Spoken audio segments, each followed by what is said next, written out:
In the early 1900s, there lived a man named Edgar Cayce. Cayce was known far and wide as a clairvoyant and a prophet, able to cure diseases with spoken words uttered in a trance state. Not only that, but he made prophecies that became true. He predicted World War II would happen, same with the fall of the Soviet Union, and some even say he also foresaw the assassination of JFK. Edgar Cayce was the real deal. But in 1932, Cayce uttered what would come to be known as possibly his biggest, most controversial prophecy to date. On the authority of his proven clairvoyance, Cayce declared that there was an underground chamber at the Great Sphinx of Giza that contained a vast Atlantean library known as the Hall of Records. Cayce's prophecy was anything but vague. The sleeping prophet, as he was fondly called, went into precise details about this Hall of Records, mentioning three provable details. First, that it was built by refugee Atlanteans who migrated to Egypt after the cataclysmic flood. Secondly, that the entryway to the Hall of Records is located near the right paw of the Great Sphinx. And thirdly, that this Hall of Records would be found in the middle of a massive global upheaval, which Cayce's students deduced from his other readings would fall between 1958 and 1998. 1998 is now 27 years ago, and the Hall of Records still hasn't been found. Perhaps the sleeping prophet wasn't much of a prophet after all, right? Well, here's something else. In 1996, 2 years before the 1998 deadline, a team of researchers discovered an underground chamber right at the very spot Cayce prophesied the Hall of Records would be found over half a century ago. Obviously, the implications for discovering a library from the antediluvian age were huge, with the possibility of rewriting the entire history of Egypt and even humanity as a whole. But as the world waited with bated breath for the unveiling of Cayce's Hall of Records, the Egyptian authorities would suddenly forbid further excavation at the site, simultaneously crashing everyone's hopes and raising their suspicions. Here is the story of Egypt's most controversial secret.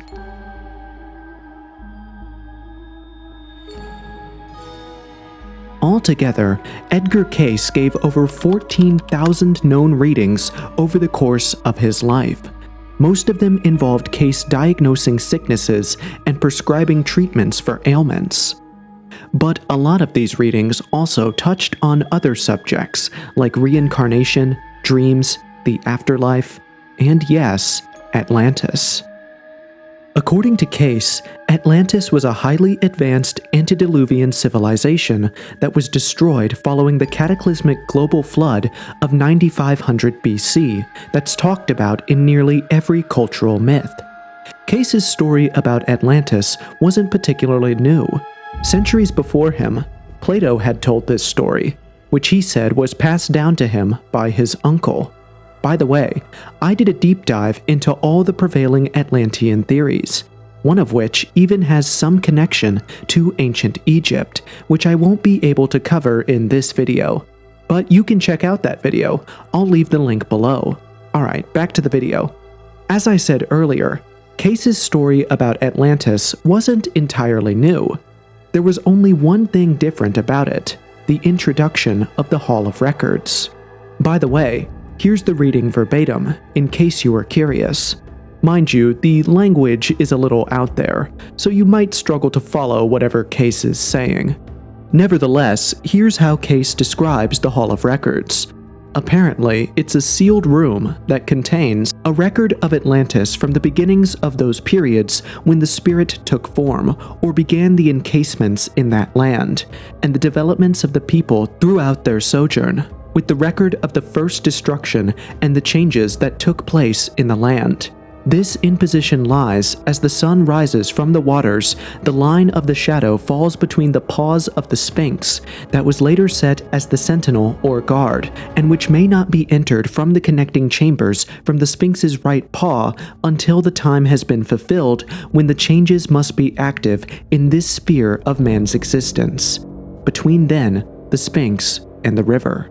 When asked about the specific pyramid or temple where the records he talks about will be found, Cayce says, "As given, that temple was destroyed at the time there was the last destruction in Atlantis. Yet, as time draws nigh, when changes are to come about, there may be the opening of those 3 places where the records are one, to those that are the initiates in the knowledge of the one God. The temple by Iltar will then rise again. Also, there will be the opening of the temple or hall of records in Egypt, and those records that were put into the heart of the Atlantean land may also be found there, that have been kept for those that are of that group. The records are one." If the language of the reading threw you off a bit, here's the gist of what Cayce was trying to say in language mere mortals like us can understand. Under hypnosis, Cayce claimed that after the flood, a few Atlanteans who had luckily escaped drowning started to spread to different parts of the world, carrying a wealth of Atlantean knowledge with them. These Atlantean refugees buried their treasure troves at different spots all over the world, where they ended up building new civilizations. In other words, there isn't just one Hall of Records.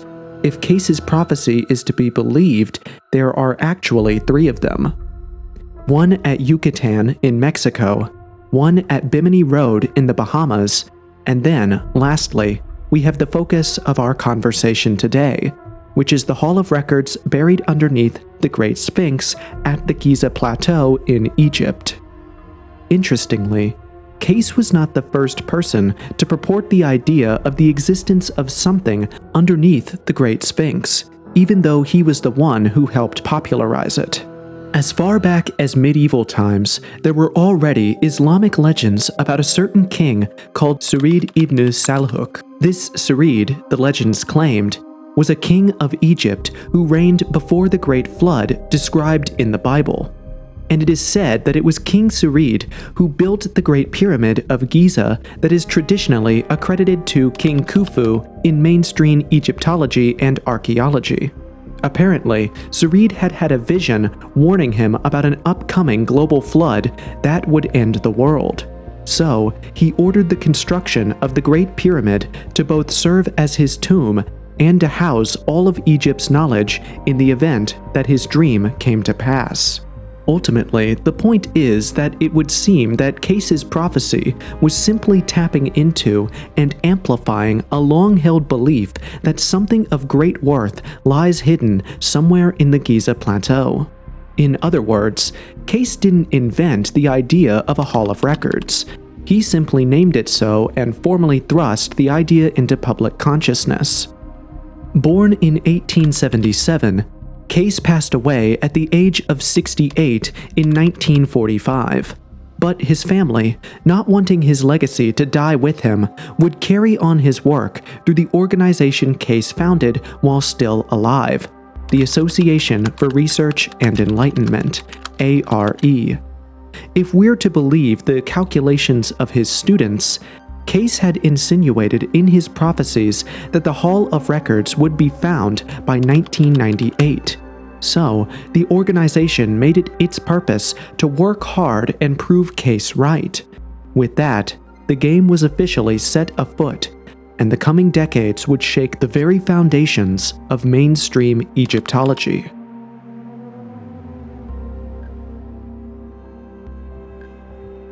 Alright, so let's begin with this guy, H.C. Randall Stevens.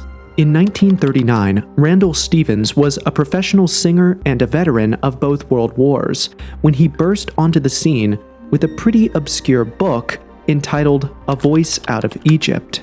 If you know that book, then you probably know your stuff. It wasn't and still isn't popular in mainstream circles, even among fans of alternative Egyptology. The content of this book, however, played a critical role in carrying the plot forward in the unfolding of the fulfillment of Cayce's prophecy. You see, Randall Stevens was well into the occult and had a lot of experience with the paranormal. In fact, according to him, his book, A Voice Out of Egypt, was dictated to him by certain psychic voices in his head, an experience that was apparently the norm for him. So let's talk about the content of this book. You might not be surprised to learn that a lot of what Randall Stevens wrote and drew was pretty weird. I mean, this is occult stuff, right?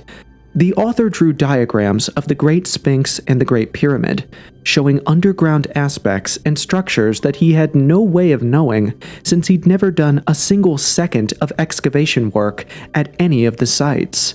Surprisingly, these channelings aligned almost perfectly with what Cayce prophesied many years earlier. Not just that, they also aligned with the findings of the excavation work carried out at the Great Sphinx by Selim Hassan, a well-respected Egyptologist at the time. So we have all the confirmation and corroboration we need. If Cayce's descriptions of the Great Sphinx underground structures were right, then all that was left to find was this legendary Hall of Records. So, let's move the plot forward to the 70s, when the search officially began. By the time the 70s came around, Edgar Cayce's readings had started to gain popular acclaim, mostly because of a biography about him authored by one Jess Stern, entitled The Sleeping Prophet. It was also in the 70s that ARE, Cayce's organization, actively started to support and push for archaeological research in Egypt with the aim of testing Cayce's readings about Egypt's true history. As fate would have it, this was around the time Stanford Research Institute started its extensive geophysical survey of archaeological sites in Egypt, especially the Giza Plateau. Now, off topic real quick, if you're a regular on the channel, then the name SRI should ring a bell because of remote viewing.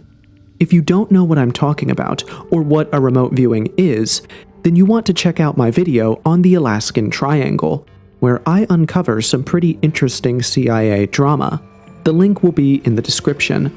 But in the meantime, let's get back to the video. When ARE heard about SRI's planned work in Egypt, they decided that it might be a good idea to team up. SRI liked the idea. So, the two teams started on a pretty extensive excavation work, especially around the Sphinx's right paw, which Cayce had said was the entrance into the underground Hall of Records. As they progressed, the researchers started to detect certain anomalies precisely under the paws of the Sphinx. Of course, no chamber had been detected just yet, but anomalies right under the exact paw Cayce had said the Hall of Records would be buried? I mean, that ought to be something, right? Unfortunately, the discovery turned out to be a big disappointment. After the anomalies were detected, the team bored holes into the Sphinx's paw and tried inserting cameras to see what was in there. Turns out it was just natural fissures filled with rubble. End of story, right? Obviously not. In fact, the plot is hardly thick, at least not just yet. When we get into the 90s, things go from merely interesting to wild, so buckle down.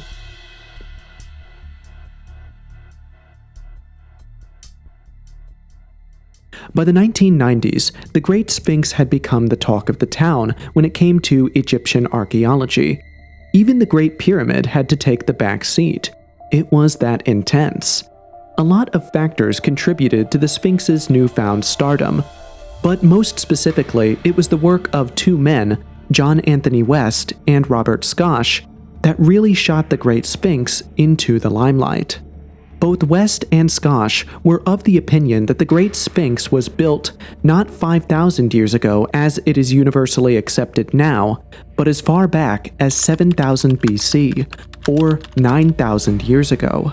The basis for their assessment was the weathering pattern on the statue.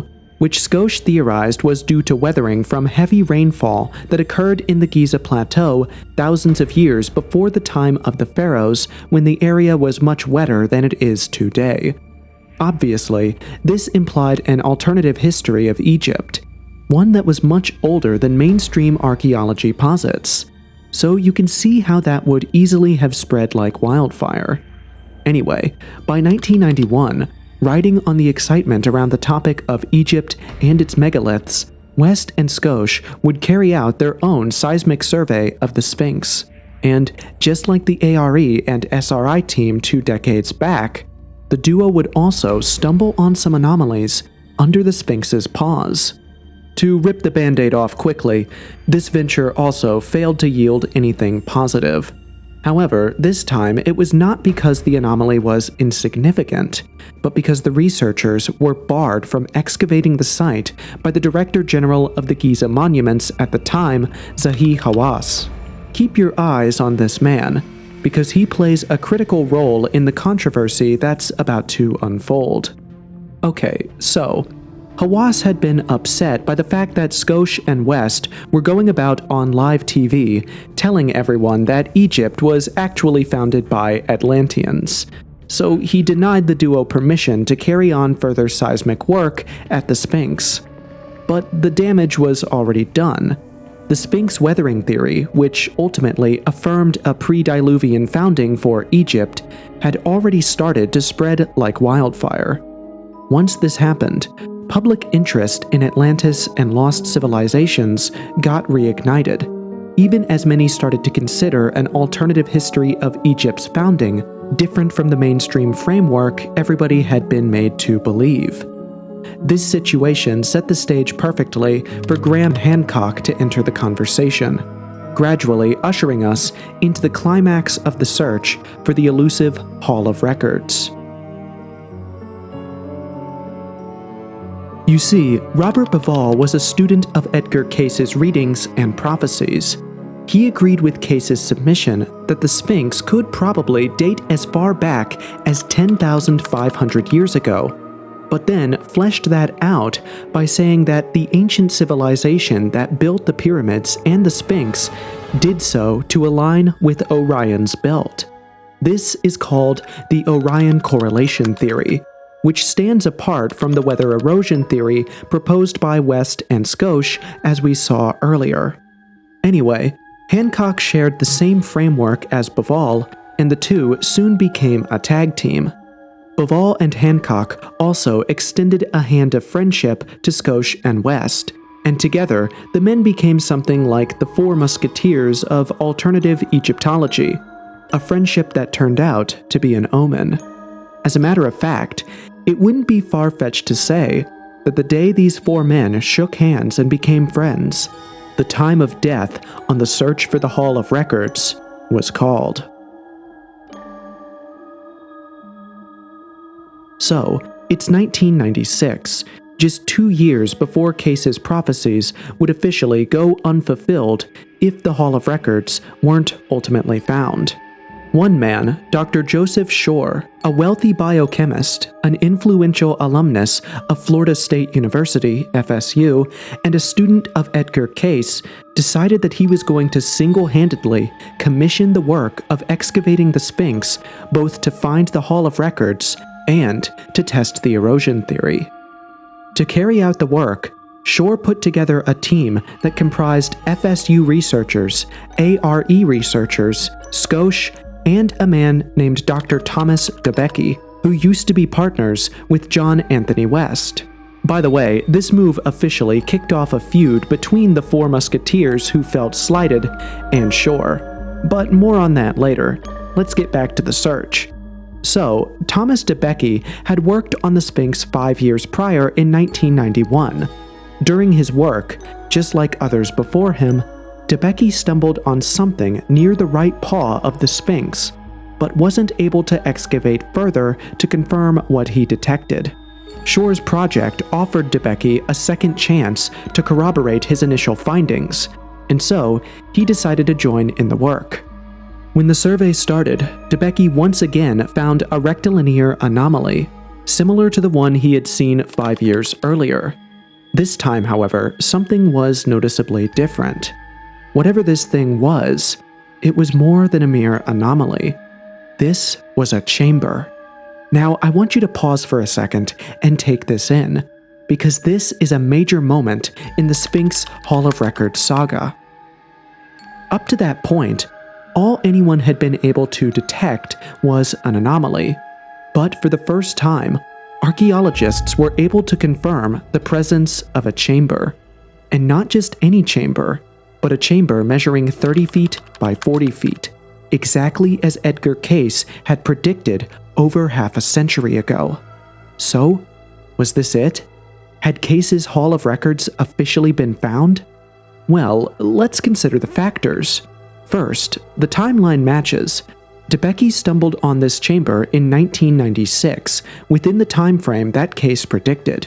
Secondly, the chamber dimensions match.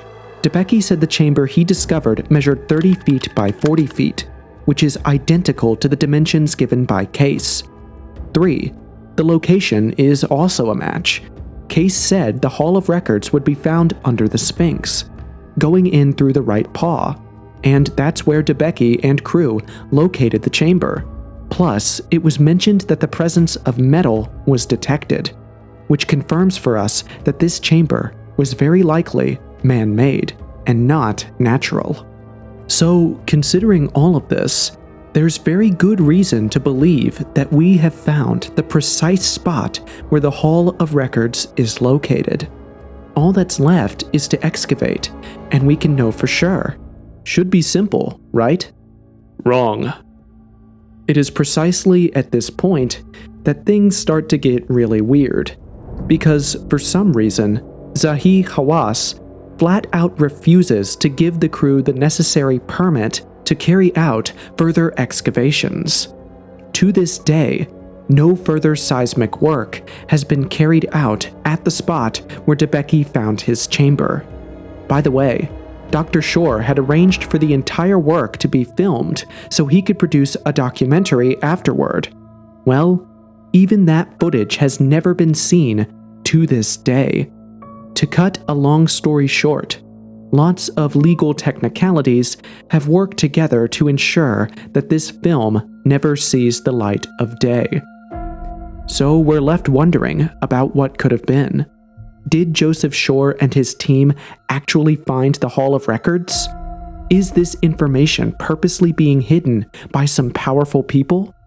Well, believers respond with a resounding yes, and they've got the evidence to back it up.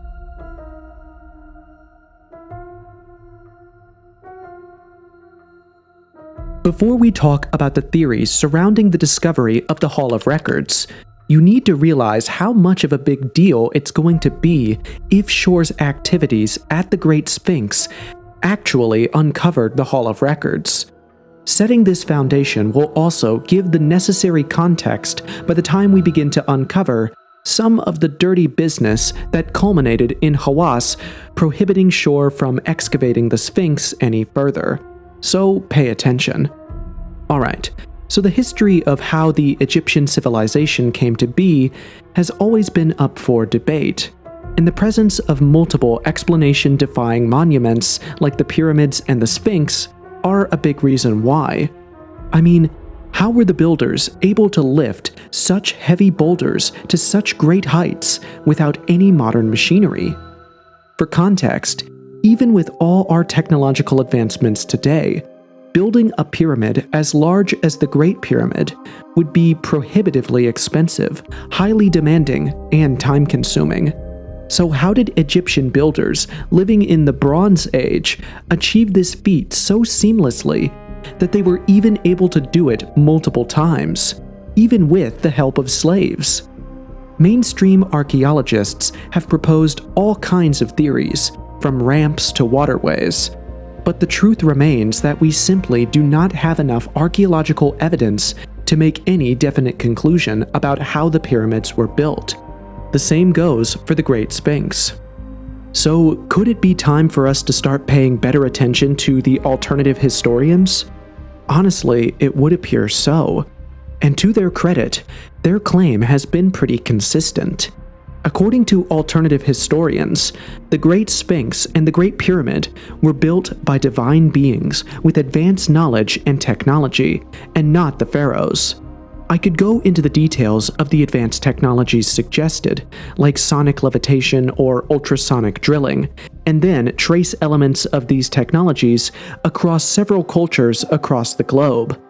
However, that would be too much of a digression, so let's zero in on the Atlantis-Egypt theory itself instead.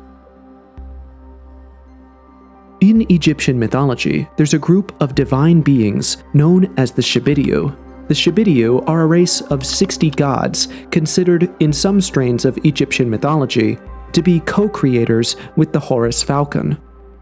As the story goes, the Shabidiu were actually Atlantean sages originally. Thanks to their supernatural gift, the Shabidiu somehow got foreknowledge about the impending doom heading toward Atlantis. So, before catastrophe struck, they quickly withdrew from the island and moved down to Giza in Egypt to set up a new civilization.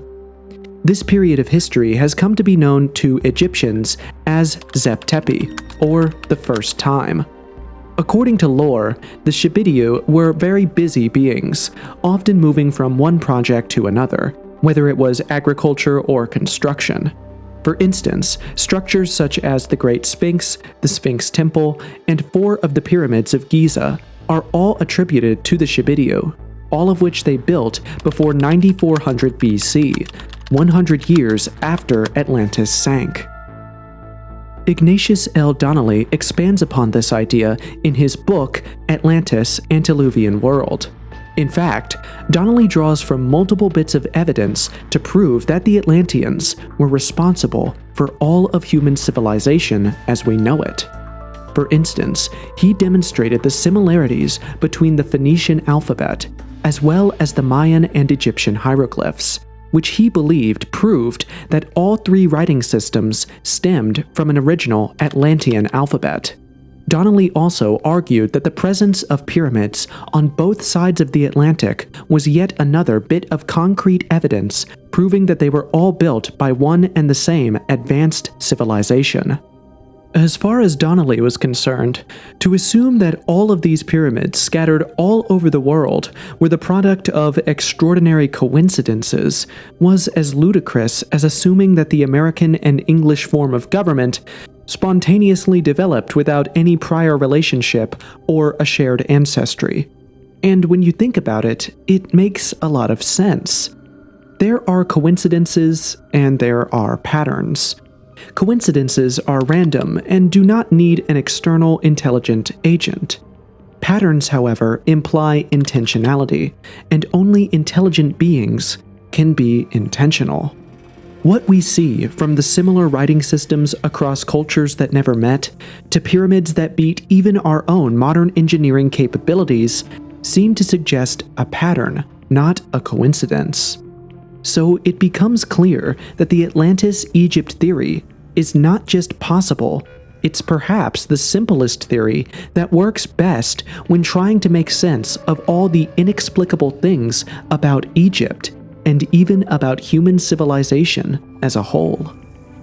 The problem, however, is that to accept this alternative history would inadvertently mean to break down everything we currently believe about ourselves and the world.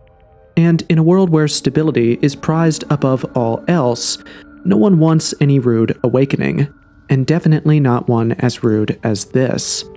So could that be the reason Hawass stopped Dr. Shore and his team from excavating the chamber? Was he trying to keep what he believed would be pretty upsetting information from getting out? Recall how he got so upset when the first set of archaeologists, West and Skosh, claimed on TV that Egypt was founded by Atlanteans. Refusing excavation permits on the basis of protecting Egypt's honor seems pretty consistent with what we know about him. But what if this wasn't a simple case of patriotism? What if there was something more sinister going on? Well, there are a couple of things I didn't mention earlier.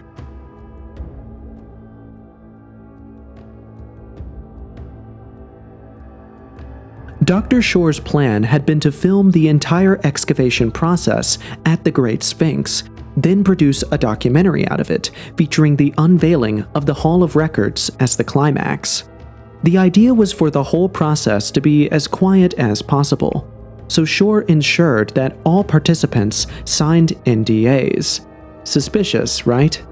Well, you're not the only one to think so. Graham Hancock did too, and he was the first to call it out. Ultimately, Hancock, along with his partner, Robert Bivall, accused Shore of going behind everyone's backs to find the House of Records and keep the content to himself. And it gets even messier, because contrary to the front Zahi Hawass put up later, he and Shore had been in on the excavation project together, before he suddenly turned around and threw Shore under the bus. In fact, the only reason Hawass withdrew his permission for Shore's team to continue excavating the site was because of the bad press that was being generated when Hancock's party and Shore's party started fighting publicly. To be fair, the whole thing was a very messy affair, with Hancock and Shore exchanging unprintable words. But when you think about it, isn't the messiness of this situation a little too convenient? Even the behavior of Hawass is a little strange. Why was he playing both sides, teaming up with Shore at first and then abandoning him the next second? Did he and Shore know something others didn't know? Was Hancock right? Were they trying to find the Hall of Records and keep the content for themselves? Because that's what the evidence seems to show. Let's backtrack. When Schoch and West came to excavate at the Sphinx, Hawass refused them on the grounds that they were telling the world that Egypt was of Atlantean origin. So the front is one of patriotism. But how then do you explain his sudden turn to support a classified excavation at the site? Was this just a change of heart? Then why did it have to be a classified project? And then why throw Shore under the bus the minute someone blew the whistle? It all just seems strange. So you can probably understand why believers are of the opinion that there's a lot more that went down at the Great Sphinx in 1996 than all the parties involved are telling us. In fact, judging by the behavior of everyone involved in this saga, there's honestly no way to know for sure that the site wasn't even later excavated. Yes, Hawass publicly rejected to give Shore permission for further excavation. But from what we've seen, is it far-fetched to think that the excavation was actually carried out and the Hall of Records retrieved and carted away?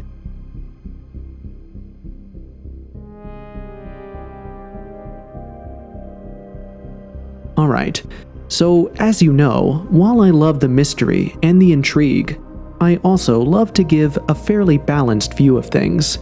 So yeah, while everyone's behavior around this whole thing has been really sus, there is another side to the drama we need to consider as well.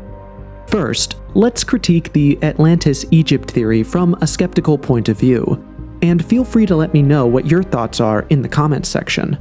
So, if the Atlantis-Egypt theory is going to work, there are a number of variables that would need to fit.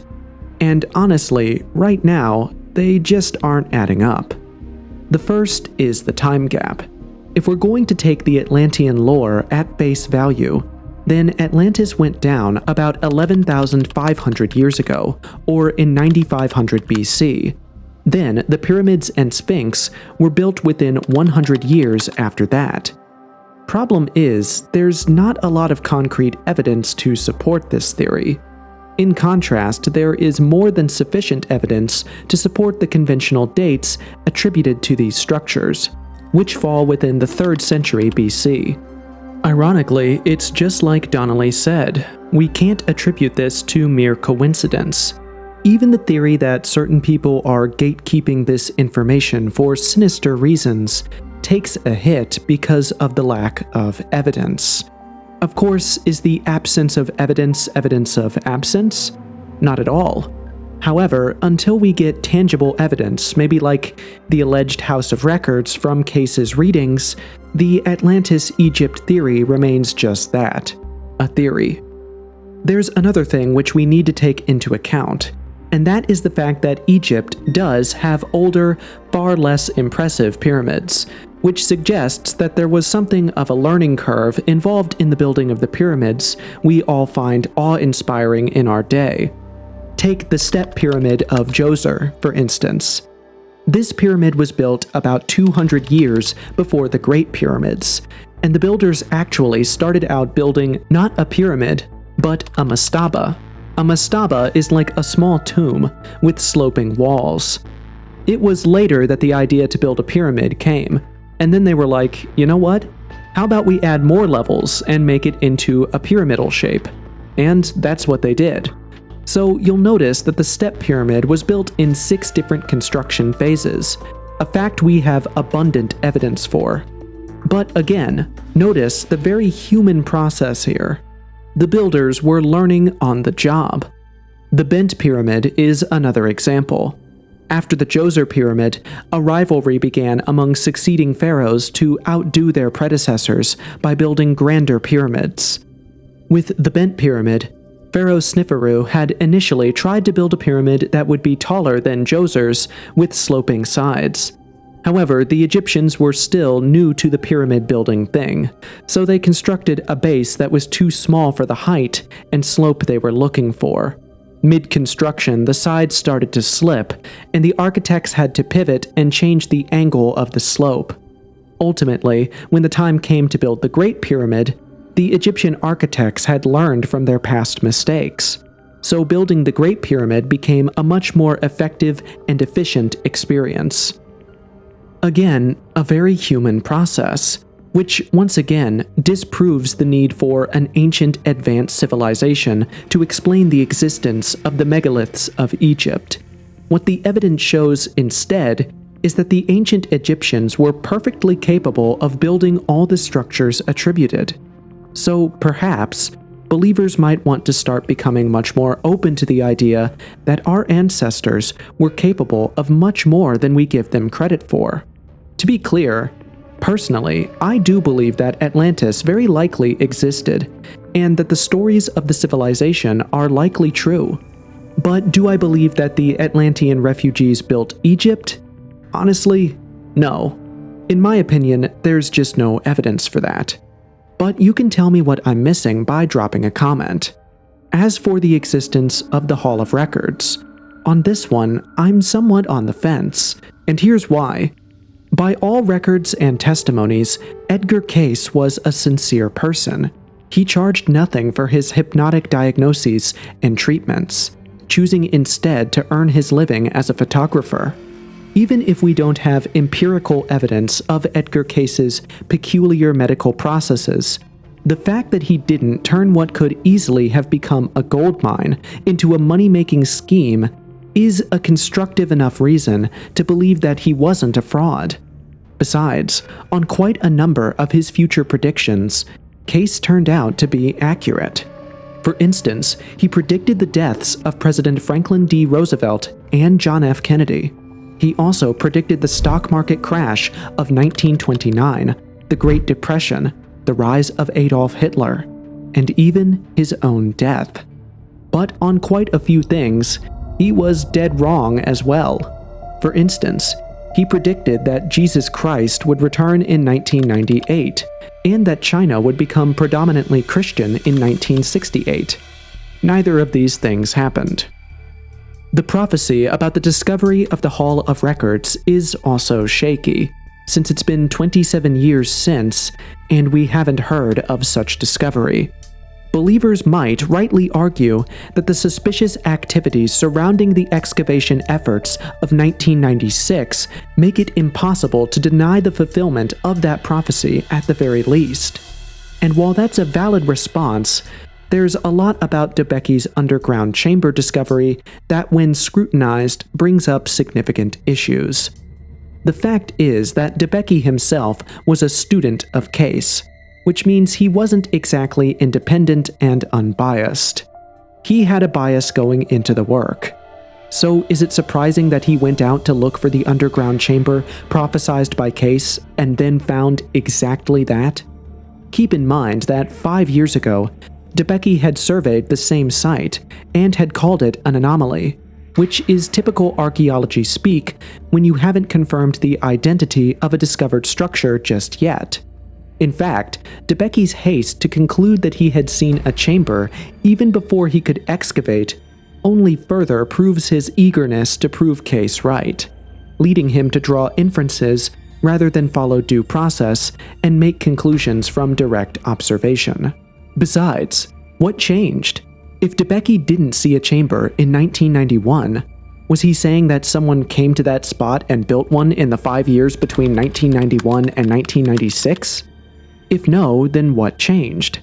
If yes, then that can't be the site of the Hall of Records. Anyway, not that it really matters anyway, because it would have been difficult to confirm the presence of a chamber from the get-go, due to the high water table under the Sphinx, the uneven strata of limestone bedrock, and other structural issues with the area Debicki explored. Also, let's not forget that the limestone bedrock of the Giza Plateau has so many natural cavities and fissures that finding a chamber, especially if you set out looking for one, wouldn't be difficult at all. Simply put, Debicki's results were far more inconclusive than he let on, which puts the discovery, and probably the existence, of the Hall of Records back in the realm of myth. But even at that, there are still a couple of things that befuddle me. So you know how Hancock was trolling Shore and Hawass for attempting to excavate the Great Sphinx in secret and then hide the Hall of Records when they found it? Yeah, well, about a year after that, Hancock and those in his camp would come out to retract everything they said earlier, claiming that they had spoken to Hawass and realized that it was all just one giant misunderstanding, and that there was no hidden finds. But once again, this hardly makes sense. The world had just endured more than 1 year of endless accusations back and forth, with claims of fraudulence and dishonesty leveled against the excavators. But then, all of a sudden, it was just a misunderstanding? Isn't that a little too convenient? Of course, many believers accused Hancock and West of selling out. A very understandable accusation in light of the circumstances. But that's the problem with this mystery, because we can't even tell if they sold out or not, since we can't even prove the existence of the Hall of Records in the first place. Anyway, what do you think about this whole thing? Do you think the Hall of Records exists? Do you think it's been found and hidden? Or maybe it hasn't even been found at all? What do you think? I should probably remind you at this point that Cayce did not expressly prophesy that the Hall of Records would be discovered between 1958 and 1998. What he said was that the discovery would be made in the middle of dramatic changes in the world. It was the followers of Cayce who studied his readings that made the connection between that reading and his other readings, where he predicted massive upheaval around the world in the years between 1958 and 1998. Now, if anyone should know their stuff when it comes to Cayce's readings, it should be Cayce's students. But what if they were wrong about the timing? In that case, then the Hall of Records might still be right there, under the mighty paw of the Great Sphinx, waiting for the prophesized time to be discovered. Until then, however, all we can do is speculate. If you found the story of Edgar Cayce fascinating, then you're going to want to know about the man called Amadeus Denock.